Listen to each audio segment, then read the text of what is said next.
A day in my life here in Nanchang, China. Ayan, nag-crave ako ng isda, guys. So, dito lang yan, ito sa likod ng bahay na tinutuluyan ko. Kaya naman bibili tayo ng isda today.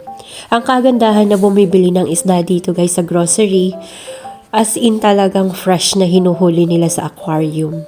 So, ayan yung napili ko, parang tilapia siya.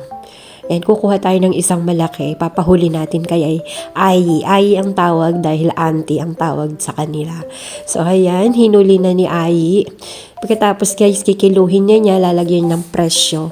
Tapos siya na yung maglilinis guys. At ayan mga mare, kikiluhin na siya.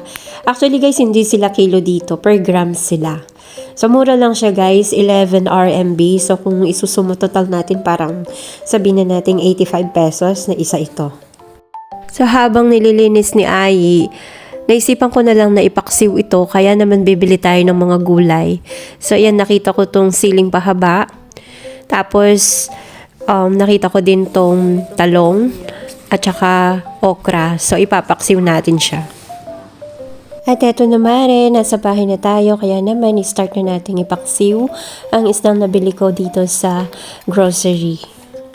At ganito nga pala ako magpaksiw kumare, nilalagay ko na lahat ng mga vegetable, pampalasa, tapos low medium heat lang up to 10 to 15 minutes.